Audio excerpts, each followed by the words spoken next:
Salut à tous les amis, j'espère que vous allez bien. On se retrouve dans une nouvelle vidéo où je viens vous apporter une petite dose de frisson. Ici, on va voir des histoires qui semblent parfois ne pas être réellement ce qu'on pense être. Ce sont des histoires d'horreur qui parfois ont un petit plot twist à la fin qui change légèrement leur sens. Donc si la vidéo vous plaît, n'hésitez pas à liker la vidéo, n'hésitez pas également à vous abonner à la chaîne. Et nous, on est parti pour se plonger dans ces histoires qui vont nous retourner le cerveau.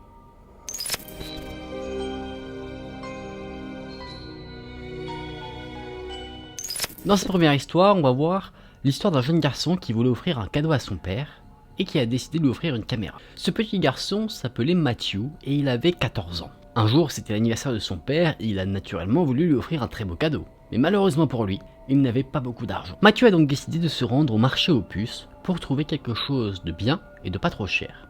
Il regardait les différents stands et à un moment donné, un objet a attiré son attention. Un appareil photo. Il se souvient à ce moment-là, en voyant cet objet, que son père avait toujours voulu en posséder un. Donc il se dit, c'est le cadeau idéal. L'appareil photo était un peu usagé, il y avait quelques rayures ici et là, mais elle semblait fonctionnelle. C'était certes de la seconde main, mais c'était plutôt en bon état. Juste pour s'assurer que l'appareil photo marchait, Matthew a pris en photo un miroir. Ce miroir se tenait à côté d'un stand, et tout semblait du coup fonctionner correctement. Matthew achète l'appareil photo, et juste avant qu'il ne parte, le vendeur lui dit quelque chose. Il dit que l'appareil photo a appartenu à 4 jeunes garçons, et ces jeunes garçons ont mystérieusement disparu. Bien sûr, ça a rendu Matthew un peu mal à l'aise. Mais pendant qu'il était dans ses pensées, un bruit a attiré son attention. Ce bruit, c'était un son de verre brisé. Il regarde un peu autour de lui, il voit qu'en fait, c'est le miroir qu'il a pris en photo, qui est tombé et qui s'est brisé. Matthew rentre ensuite chez lui, et il patiente jusqu'au soir. Il attend avec sa mère et son frère que son père rentre du travail. Matthew est assez anxieux, il a hâte de lui offrir le fameux cadeau. Dès que le père pousse la porte de la maison, il crie tout son cœur « Joyeux anniversaire ». Le père est très content, après cela, il reçoit ses différents cadeaux, et là, en voyant l'appareil photo, il est surexcité, c'est tout ce qu'il a toujours voulu avoir. Le père s'est rendu dans le jardin avec l'appareil photo pour le tester, et il a pris une photo d'un arbre et du chien de la famille. Après ça, le père rentre dans la maison, et quelques heures plus tard, en retournant dans le jardin, il voit que l'arbre a flétri. Il n'est plus du tout dans l'état dans lequel il avait été pris en photo. Et le chien, lui, quand la porte du jardin a été ouverte, il s'est précipité dehors, il est allé sur la route, et il a été percuté par une voiture.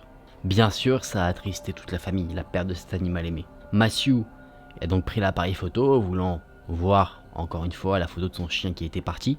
Quelques jours plus tard, il a remarqué qu'il y avait d'autres photos que celles qui avaient été prises par son père. C'étaient des photos prises par les anciens propriétaires de l'appareil photo. Et c'est là qu'il y a une photo en particulier qui l'a effrayé et qui lui a révélé toute la nature de cet appareil. Et la photo, la voici. Matthew comprend que cet appareil photo est maudit. Étant à l'extérieur de la maison dans le jardin, Matthew jette l'appareil sur le gazon, il se précipite à l'intérieur et il crie « Papa, papa, l'appareil photo est maudit, tout ce qui est pris en photo disparaît ou meurt ». Là, le père et la mère qui se tenaient à côté de lui n'en croient pas leurs yeux. Ils se précipitent donc dans le jardin pour récupérer l'appareil. Et là, Matthew, avec surprise, voit que son petit frère joue avec le fameux appareil photo maudit. Rapidement, il lui arrache l'appareil photo des mains et il lui dit « Est-ce que tu as pris la moindre photo ?» Et le frère répond « Oui, pourquoi ?» Là, le cœur de Matthew bat rapidement. Il se dit que peu importe ce qu'a pris le jeune frère en photo, ça va être détruit. Il demande donc « Qu'as-tu pris en photo ?» Le frère répond « J'ai pris le soleil en photo. C'est cool, n'est-ce pas ?» Et juste après avoir dit ça, la lumière de la journée commençait à s'éteindre petit à petit. Cette histoire s'arrête ici. Le garçon qui a pris le soleil en photo a totalement détruit l'humanité.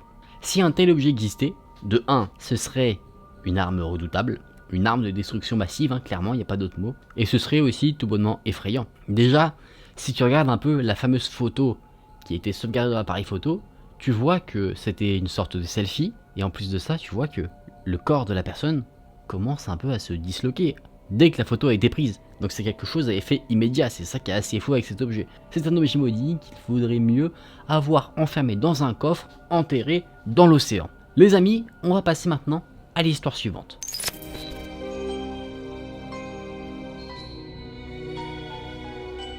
Cette histoire, je vais vous la raconter à la première personne.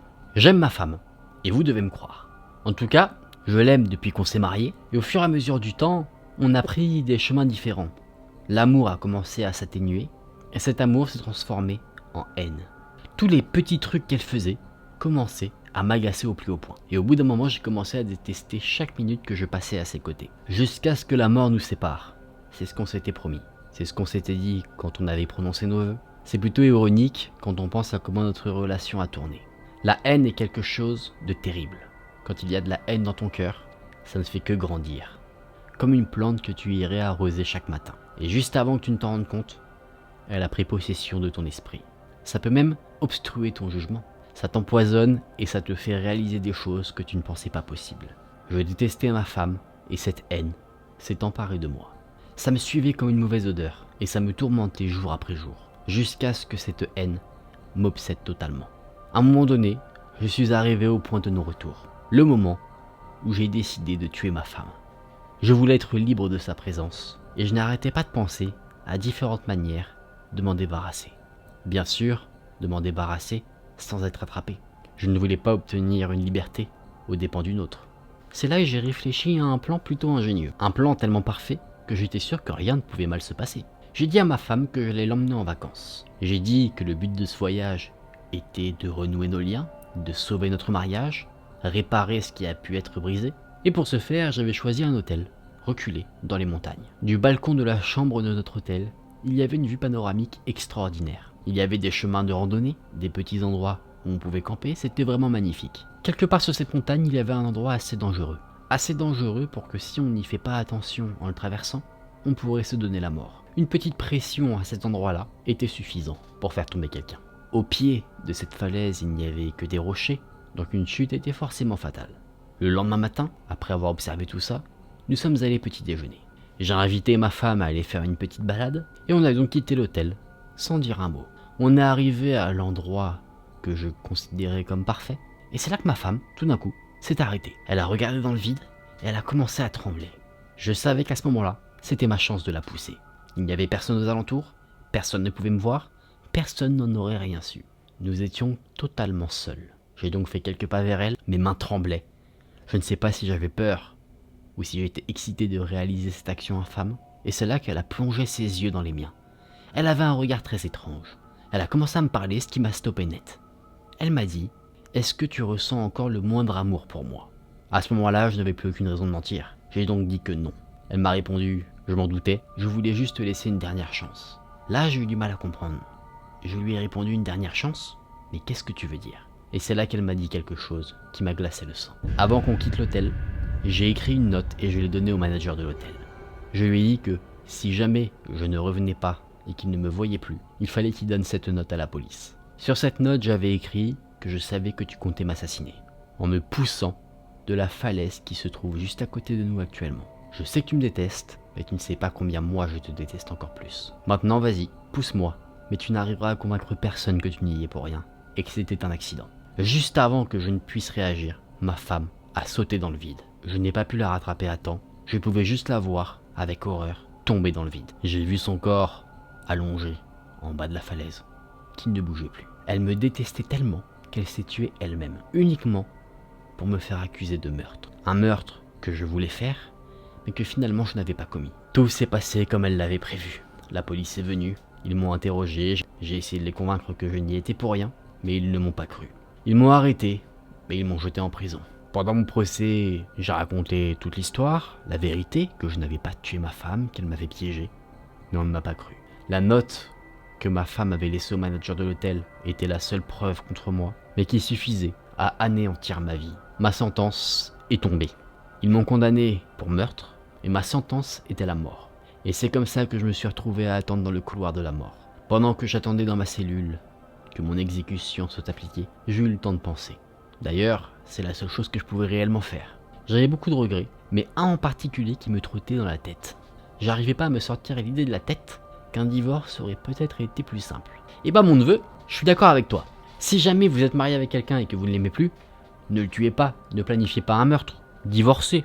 C'est plus simple, on sait jamais. Vaut mieux divorcer que se faire condamner à mort. Je pense qu'on est plutôt d'accord sur ce truc-là. En tout cas, dans cette histoire, on a quelque chose d'assez intéressant. Parce que, d'un côté, l'homme qui raconte l'histoire n'a pas commis le meurtre, mais il allait le commettre. Donc est-ce que d'un côté c'est mérité, c'est pas mérité? Je pense qu'il y a un petit débat là-dessus. Je compte sur vous en commentaire pour me donner votre avis sur la question. Légalement, c'est pas mérité, mais moralement, ah là c'est un peu plus tendancieux parce que dans les faits, on ne sait pas s'il l'aurait vraiment poussé de la falaise, mais c'est possible que si. Donc c'est conflictuel. En tout cas les amis, maintenant on passe à l'histoire suivante.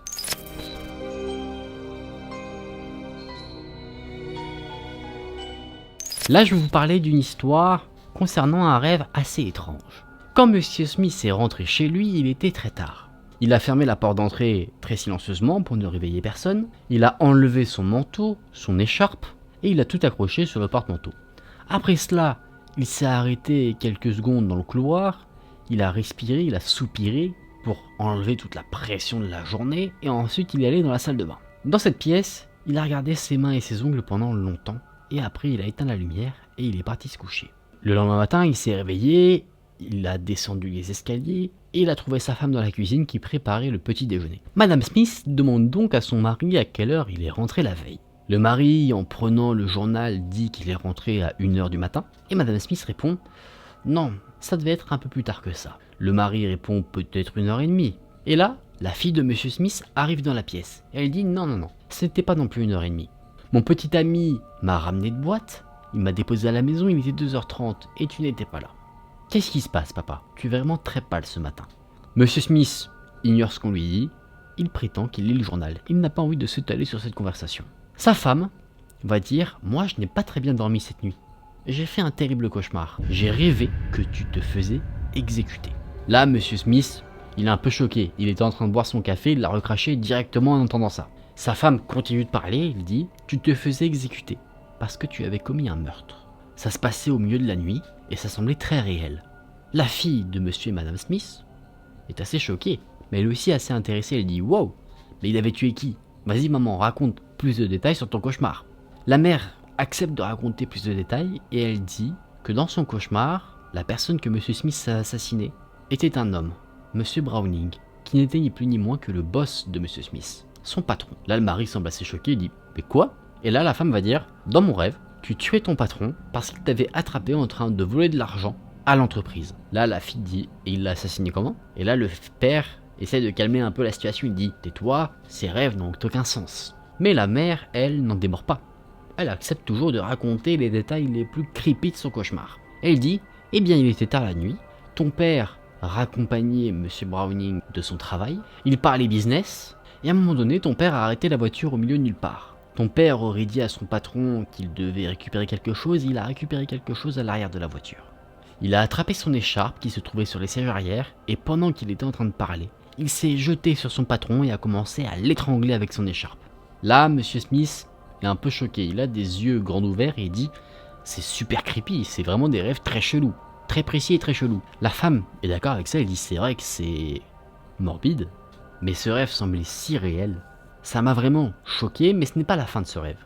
Parce que après l'avoir assassiné, tu l'as emmené hors de la voiture et tu as jeté son corps sur le bord de la route comme un morceau de viande. Et ton écharpe, elle, était toujours attachée à son cou, sur le bord de la route. » Monsieur Smith dit « Mais mon Dieu, c'est horrible. » La fille, elle est d'accord, elle dit « Mais c'est vrai que c'est horrible, ça ressemble vraiment à un film d'horreur. » Madame Smith, elle semble un peu encore dans ses pensées, elle est encore, on sent que ce rêve l'a vraiment marqué. Elle continue de dire « C'était très réel, j'avais vraiment l'impression de voir ça de mes propres yeux. Et après avoir jeté son corps, tu as récupéré ton écharpe et ton manteau, tu les as remis dans ta voiture parce que c'était tombé, et tu es parti. Après ça, il y a eu quelque chose de très bizarre dans mon rêve, tout s'est mélangé, je t'ai vu être interrogé par la police, tu as été emmené au commissariat, tu as été interrogé, et c'est là, avec la lumière du jour, que j'ai vu comment tu étais. Tu portais une écharpe qui n'était pas la tienne. La tienne est normalement bleue, mais celle que tu portais était rouge. C'était l'écharpe de ton patron que tu avais récupérée. Là, Monsieur Smith commence à tapoter de sa main sur la table comme s'il était un peu agacé, comme s'il était un peu nerveux. Il dit « C'est très étrange. » La femme dit « C'est vrai que c'est un rêve, c'est très creepy et c'est très bête. » Et là, Marie va dire quelque chose d'étonnant, il va dire « C'est pas si bête que ça. Effectivement, j'ai raccompagné mon boss chez lui hier, la nuit dernière. On a parlé sérieusement. Je vais pas rentrer dans les détails, mais il était très étrange.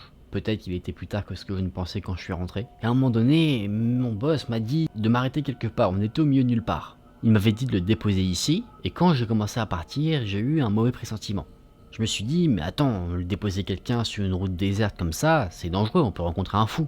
Je me suis dit que j'espérais qu'il allait rentrer chez lui sereinement et qu'il n'allait rien lui arriver. Madame Smith a dit, tu penses pas qu'il a eu un accident quand même? Le mari répond, j'espère que non évidemment, mais ces jours-ci on sait jamais qui on peut rencontrer. Et là, il est interrompu dans ce qu'il dit par le fils qui débarque dans la cuisine également. Il dit, bonjour tout le monde, je dois vite aller à l'école parce que je suis un peu en retard, mais là il fait froid, je vais vous prendre une écharpe.